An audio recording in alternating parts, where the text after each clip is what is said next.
Il s'agit donc de 10 jeunes filles. 5 sont prévoyantes et 5 sont, le terme grec c'est insensées, sans intelligence. Donc 5 sont sensées et 5 sont insensées. Et Jésus va comparer son royaume à finalement cette rencontre entre le Christ, enfin entre l'époux et ces 5 jeunes filles. Nous sommes à la fin de l'évangile de Matthieu. Nous sommes le 32e dimanche du temps ordinaire. La semaine prochaine, ce sera le 19, nous fêterons le 33e dimanche du temps ordinaire. Et la semaine d'après, ce sera le Christ roi. Et donc, la liturgie tourne notre regard et notre cœur vers le retour du Christ. Puisque le Christ, la solennité du Christ roi annonce le retour glorieux du Christ. Nous sommes, nous-mêmes, l'Église est dans l'attente du retour de son Seigneur. D'où la deuxième lecture que vous avez entendue, où saint Paul pense, lui, que de son vivant, il pense que de son vivant, le Christ va revenir et l'emmener au ciel. Il en est persuadé. 2000 ans plus tard, on a quasiment oublié que le Christ devait revenir parce que, en fait, on s'impatiente un peu, quoi. Qu'est-ce qu'il fait? Le dimanche prochain, ce sera le dimanche des talents. Et nous sommes dans le 25e chapitre de saint Matthieu. Quel est le texte essentiel du 25e chapitre de saint Matthieu que nous n'aimons pas? Ça vous dit rien? Les bêtes, les boucs et les chèvres? Allez à ma droite les chèvres, allez à ma gauche les boucs. Certains iront au paradis, d'autres en enfer. C'est ça le 25e chapitre. C'est-à-dire que nous, en fait, la tension dramatique augmente dans l'évangile puisque nous sommes à la fin de l'évangile, nous allons arriver à la passion. Et donc, l'évangéliste, quand il écrit, dit « Attention, que faites-vous de votre vie? Qui est au centre de votre existence? Parce que votre existence est importante et surtout, elle est dirigée vers le ciel. Elle est pour le ciel. Et jusque à ce fameux jugement. Et saint Matthieu, en fait, nous dit en creux, ne ratez pas le coche, quoi. Parce qu'après, c'est terminé. D'où le texte d'aujourd'hui, qui compare la vie chrétienne à une veille. À une veille, à une attente. Alors, je me suis posé la question, comment comprendre ce texte, comment comprendre cette attitude de ces femmes? Voilà, pourquoi une lampe? Pourquoi de l'huile? Alors si vous vous mettez dans la situation de ces femmes, vous êtes en pleine nuit, vous savez qu'à l'époque il n'y a pas d'éclairage, vous n'avez pas d'interrupteur, clic, ça s'allume et toute la maison s'illumine, voire c'est déjà programmé avant parce que vous avez un super système qui vous programme l'allumage et l'éteignage de tout votre circuit électrique, comme un ordinateur. Quand vous êtes en pleine nuit, ou alors prenez le cas où vous avez une envie pressante en pleine nuit et vous devez vous déplacer dans la maison sans rien allumer et que vous prenez les meubles les uns après les autres, ça vous fait jurer et vous arrivez enfin aux toilettes avec vos tibias un peu entamés. Bon. Donc en fait vous avez besoin de lumière pour vous diriger dans l'obscurité. Alors aujourd'hui on a les portables où on allume la petite LED là, qui nous permet de nous diriger dans la nuit. Ces femmes c'est exactement la même chose. Elles sont réveillées en pleine nuit et elles doivent sortir de la maison et rejoindre un gars qu'elles ne connaissent pas. Et donc la lumière, elle est faite d'une part pour se diriger et éviter les obstacles et trouver leur chemin, et d'autre part, reconnaître la personne et être reconnu de lui. Et être reconnu de lui parce que lui, quand il arrive, il les reconnaît, c'est les filles de la noce, elles vont me conduire à la salle du royaume, à la salle, des noces. Donc, trouver son chemin et reconnaître le Christ et être reconnu de lui. Trouver son chemin. Nous sommes dans un monde, vous serez d'accord avec moi je pense, pour dire que nous sommes dans un monde, nous vivons dans un monde qui est difficile.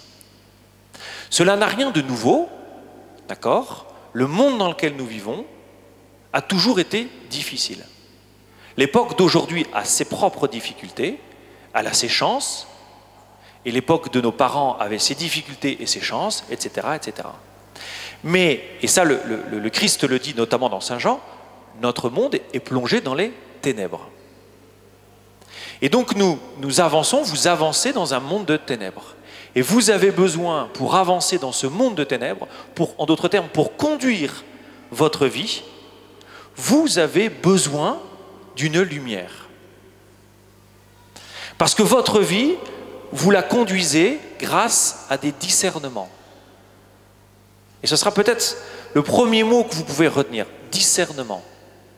Avant de prendre une décision, aucune réponse, enfin, quand vous avez un enjeu, une décision à enjeu, comme on dit, ce n'est pas si simple de prendre cette décision. Ce n'est pas si simple de répondre. Et parfois, on prend Dieu pour le postier ou le messager qui va nous dire exactement ce qu'on doit faire à l'instant T. C'est faux. Dieu ne va pas, ou rarement en tout cas, ne va pas vous dire exactement ce que vous devez faire dans l'instant. Parce que Dieu vous a créé autonome et qu'il attend de vous que vous vous dirigiez. Vous avez pour cela reçu une conscience qui vous permet de vous diriger par vous-même dans ce monde obscur. Et se diriger par vous-même dans ce monde obscur, c'est le fruit d'un discernement qui demande un effort de réflexion, un effort de volonté, et qui en réalité s'acquiert par la sagesse. D'où le lien avec la première lecture sur la sagesse. Qu'est-ce que c'est que la sagesse? En général, dans l'agir chrétien, on ne retient que la morale, c'est-à-dire on retient une obéissance à des commandements. L'Église dit ceci, il faut que je le fasse. Mais quand je réagis ainsi, je suis toujours extérieur par rapport à l'enseignement. Je suis toujours comme quelqu'un qui entend quelque chose de l'extérieur et qui me voit forcé de le faire, alors même que souvent, je peux le comprendre intellectuellement ou pas d'ailleurs, mais que je n'ai pas comme si ça ne m'habitait pas de l'intérieur. Et c'est ça, c'est le deuxième mot que j'aimerais que vous reteniez, c'est le mot sagesse. Et pas le mot moral. Ce qui est important dans la vie chrétienne, c'est la sagesse. La morale n'est qu'une réduction de la sagesse. Elle n'en est qu'une expression, on va dire, rationnelle, conceptuelle. Mais la sagesse, c'est ce qui s'acquiert au fur et à mesure de notre existence par finalement l'expérience, par les convictions que nous pouvons acquérir et qui nous permet de nous diriger par nous-mêmes. Je ne suis pas en train de dire à chacun sa sagesse.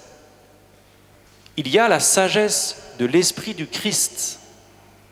C'est cette sagesse-là que nous devons acquérir. Mais c'est une sagesse qui vient de l'intérieur, qui vient nous habiter de l'intérieur et qui nous fait agir, mais à partir de nous-mêmes. Et pas d'abord dans l'obéissance d'un commandement extérieur et souvent, on va dire, froid, qui s'impose à nous. Je ne dis pas, vous savez, dans la foi chrétienne, c'est toujours, faut toujours éviter des extrêmes. Je ne suis pas en train de dire que les commandements sont inutiles. Les commandements sont des balises. Mais l'enjeu pour nous chrétiens, c'est d'acquérir cette sagesse. Et j'espère, peut-être pour les plus vieux d'entre nous, j'espère que les plus vieux d'entre nous ont acquis cette sagesse, ont acquis une certaine forme de sagesse. Les jeunes, en général, ils en manquent un peu, mais les plus âgés, il est souhaitable qu'au fur et à mesure de votre existence, vous ayez acquis une certaine sagesse. Que ce que vous avez fait, de bien ou de mal, vos réussites ou vos échecs, vous ont donné effectivement cette lumière, cet éclairage qui vous permet aujourd'hui d'en savoir plus sur la vie, sur ce qu'il faut faire, sur comment vous dirigez vous-même par rapport à lorsque vous aviez 20 ans. Et il me semble que cette huile qu'ont les jeunes filles. Cette huile, c'est l'huile de la sagesse. Parce que c'est cette huile qui va leur permettre de se diriger dans la nuit. C'est cette huile qui va vous permettre de vous diriger dans vos vies. Dans ce monde qui ne nous aide pas, qui ne vous aide pas à faire les bons choix. Et je vous ai dit, ce n'est pas n'importe quelle sagesse, c'est cette sagesse qui vient de l'Esprit du Christ, parce que quand vous vous approcherez du Christ, il vous reconnaîtra. Il verra son visage en vous, parce que vous lui ressemblerez. La vie chrétienne, l'acquisition de cette sagesse, nous fait ressembler chaque jour davantage au Christ. D'où l'enjeu de lire les Écritures, de noter dans les Écritures qu'est-ce que dit Jésus, qu'est-ce que fait Jésus, comment est-ce qu'il réagit par rapport à telle attaque, comment est-ce qu'il réagit par rapport à telle controverse. Un exemple hyper simple. Quand Jésus doit prendre une décision lourde, en l'occurrence, le choix de ses 12 disciples, de ses 12 apôtres, comment Jésus a procédé? Lui, le Fils unique du Père, il a commencé par prier toute la nuit. Il a commencé par prier toute la nuit. Quand vous avez une décision lourde, importante à prendre, prenez le temps de prier. Prenez le temps d'accorder votre cœur au cœur du Christ. Prenez le temps d'unir votre esprit à l'esprit du Christ. Non pas que Dieu, dans une lumière ou dans une extase, va vous donner la réponse à votre question toute faite. Mais Dieu va vous donner cette lumière intérieure qui va vous permettre de poser vous-même le choix. C'est un grand mystère, comment ça se passe. Et je pense que beaucoup d'entre vous l'ont sans doute expérimenté dans leur vie, que dans la prière, il y avait comme des lumières particulières, supérieures, qui vous permettent de faire un choix que vous estimez le meilleur, le bon choix sur le moment. Alors comment faire de cette huile? D'abord en agissant. Trop souvent, nous restons au bord du chemin ou au bord de la piscine. Trop souvent, nous n'osons pas. Trop souvent, nous n'osons pas prendre des risques. Et pour une part, nous passons à côté de cette vie qui nous est offerte. Agir. Deuxième chose, agissez avec l'Esprit de Jésus. Invoquez l'Esprit Saint. Demandez l'Esprit Saint. L'Esprit du Christ vous est donné. Il vous est donné à chaque fois que vous le demandez. Dans l'Évangile, Jésus répète 6 fois « Demandez et vous recevrez. Cherchez et vous trouverez. Frappez et l'on ouvrira. » Pourquoi est-ce qu'il le dit 6 fois? Il ne bégaye pas à ce moment-là. Il n'a pas un disque rayé. Il insiste parce que c'est important et il sait que nous avons tant de mal à entendre ce qu'il a à dire. Alors il le dit 6 fois. Demandez l'Esprit Saint. Invoquez-le, priez-le. Troisième point, comment faire de l'huile? Entraînez-vous. Je m'explique. Acquérir la sagesse, c'est acquérir des vertus. Des vertus, c'est un agir, plutôt, plus vous êtes vertueux, plus le bien sera facile. Inversement, à contrario, vous avez les vices.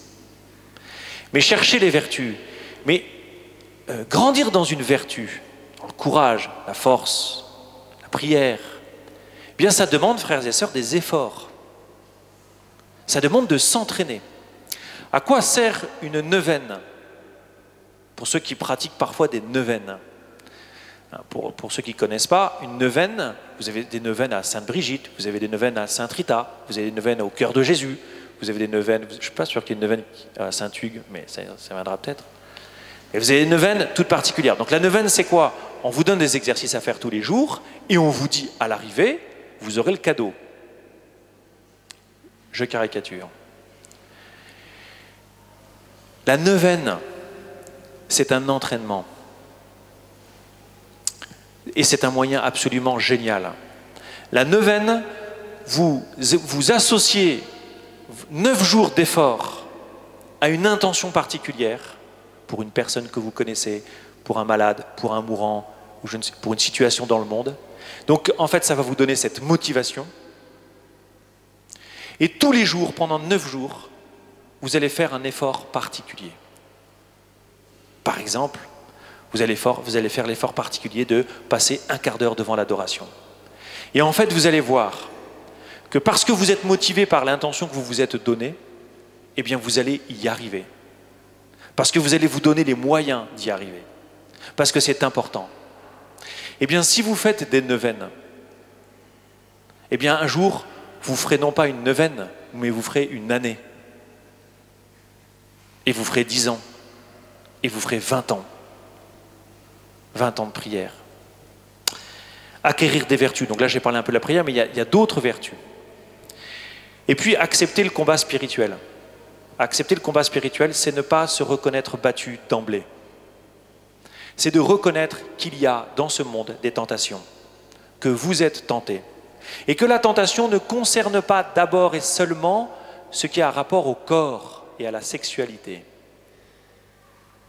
Que la tentation, elle est bien plus large, et souvent d'ailleurs, elle est plus discrète et plus grave parfois que les tentations les plus évidentes. Tentation au découragement. Tentation justement de ne pas discerner, d'aller vite,